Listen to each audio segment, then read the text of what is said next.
For the next 13 minutes, I would like you to pay attention to the sensations that are going through your body while I'm telling you the story of Ben. The first time I met Ben, he was walking across the prison courtyard with a furious face. His reactions to the other inmates were almost aggressive. He was very short-tempered. This was not the man that would politely ask in my yoga class if his downward-facing dog was correct. Or if we could please meditate again. It was also not the man that would tell me that he was missing his wife. But you guessed right, it was the same man. I started my Ph.D. research in social psychology, researching the emotional effects of yoga on male prisoners. The yoga classes allowed me to build trust and dive into deep and personal conversations about what it means to be a man and what kind of emotions play a role in that.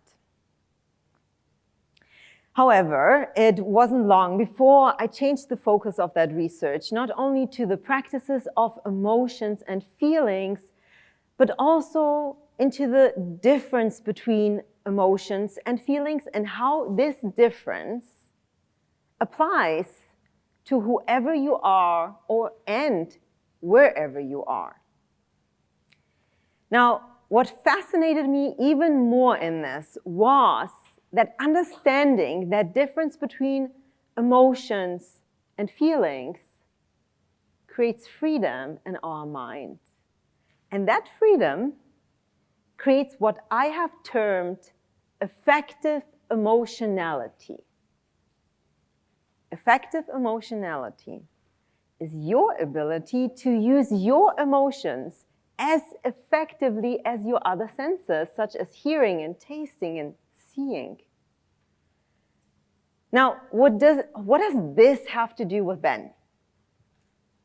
Well, just shortly after Ben came out of prison, he shared with me what he had to do in order to survive prison.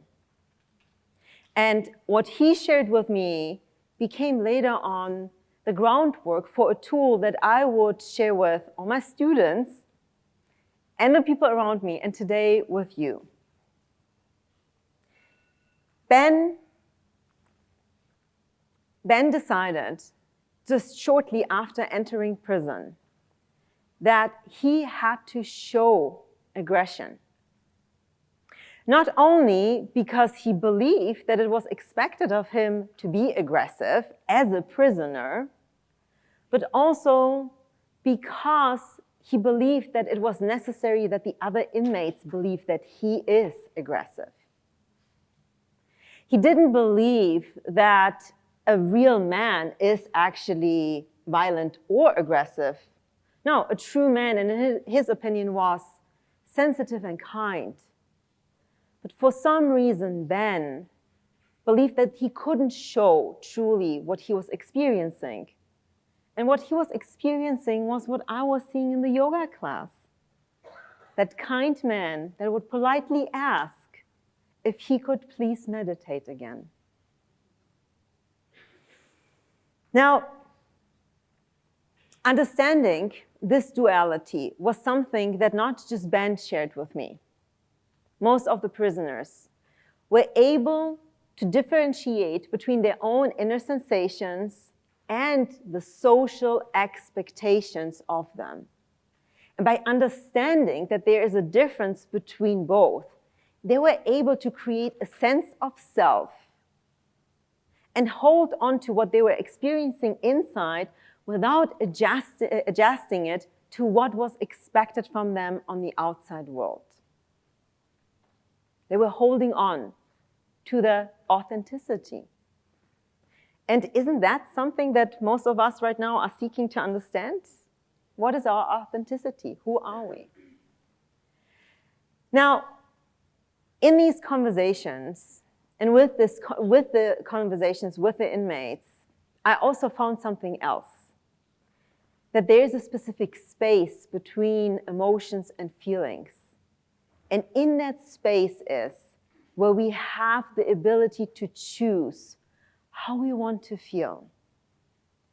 In that space is where we have the ability to activate our effective emotionality. Now, you might say, great, so you're telling me that there's a space, never heard of it before, never seen it. So how do we create that space? How do we find that? Well, it all starts with understanding the difference between emotions and feelings. According to Paul Ekman, there are 7 basic emotions. Emotions are chemical reactions that are going through our body. They are energy that is moving through our body. And as the ancient philosophers already proclaimed, emotus, energy in motion, or as we use it in a translated form, emotion. Emotions are not good or bad. Neither are they positive or negative. Let's repeat that together. Emotions are not good or bad. Neither are they positive or negative. Remember, I asked you to focus on your inner sensations. How does that make you feel?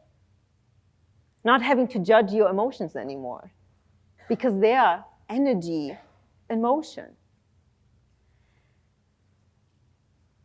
The moment we experience one of these basic emotions, it usually takes just about 90 seconds for them to move through our body. Just 90 seconds. But what usually happens is that the moment we experience one of these emotions, we start attaching a feeling to them by subconsciously scanning for any kind of past experience that is similar to what we are going through in this moment. It is as simply as Googling and bringing up any information that you have ever stored on that particular subject inside you and bringing it up. And there are hundreds of these feelings: jealousy, love, annoyance, frustration, and more. But they are highly individual and personal because feelings are based on our social and cultural upbringing, as well as our own individual experiences and memories. That's why we quite often don't understand necessarily what someone else is feeling. Now, let me give you an example. A child is running through the playground with friends. They fall, they might cry, but the moment the pain dissipates, they will get up and continue running. They just don't know yet what embarrassment or shame means. But one day, the parent comes up, looks at the child and says, "You're always tripping and falling. Do you see anyone else falling?" The child looks up and sees the disappointment in the parent's face. It has now learned that it can attach to any inside experience an outside meaning. It has been socialized to experience shame and embarrassment. And because of scenarios such as this, emotions and feelings merge over time. And it becomes very difficult for us to hold them apart. So when your partner leaves the dishes in the sink and you see the dishes, you experience anger, but then automatically experience frustration and disgust or disappointment. Or when your boss tells you that your presentation just wasn't good, and you experience first sadness, but then automatically feel ashamed and embarrassed. Now, the moment you start creating a space is the moment you start recognizing the difference. And by recognizing the difference, you start creating a conscious ability to take charge of how you want to feel. So let's go back to the example with the dishes.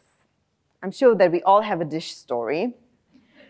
And thankfully, the dishwasher was also invented at some point, because otherwise I wouldn't have a story at all anymore. But in this case, use what I have termed in my research the 3 E's. Experience, evaluate, and express. So you see the dishes, you experience anger. Those dishes again. Yeah. Now you go subconsciously into evaluating what's happening. It could be as simple as pulling up a past memory of your parents always fighting over undone dishes, or the partner in your last relationship that was telling you that their time is more valuable than yours, and therefore you should be responsible for the dishes. Now what happened here is you created a specific memory and a feeling and attached it to this scenario, and you're bringing it up. Instead,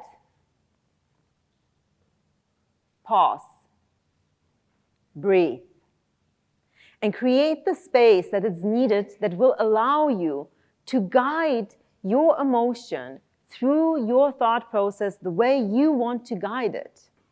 Just like Ben, you have the choice as how you want to feel in this moment. You can either feel in an uplifting way, or you can create what I call a downlifting experience. Either you're allowing yourself to be in charge of it, or you're giving in and giving up your own control to a preconditioned behavior. So now that you're aware, you have interrupted the subconscious process, and you are now starting to think consciously. You see the dishes, and you have still the choice as how to react. You can continue on and just wash the dishes while furiously mumbling how unfair all of this is, and you have to do it again. And when your partner comes home, just give them a long list on how they made you feel.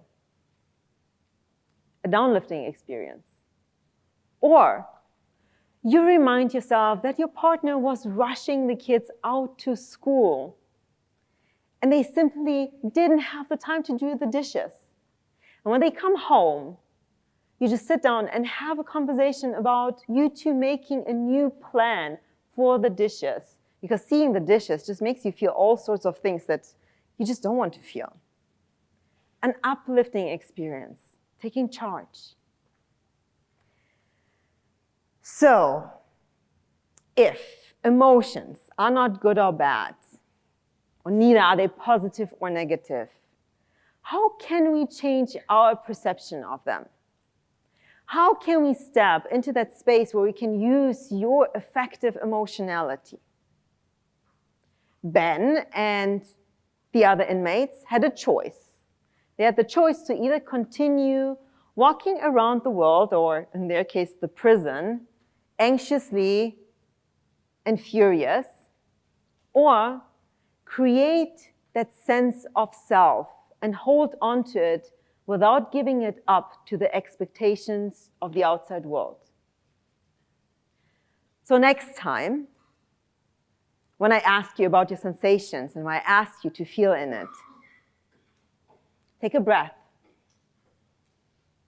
step aside, and create the realm you need to be able to take charge of how you want to experience, express, and evaluate your inner sensations. And understand, is it something that is coming from within me, or is it something that has been triggered by the outside world, and it's not even my own belief system. And who knows? If you master this and you start creating space for yourself, maybe you will also start creating space for others. And others might start creating space for themselves and you as well. Thank you.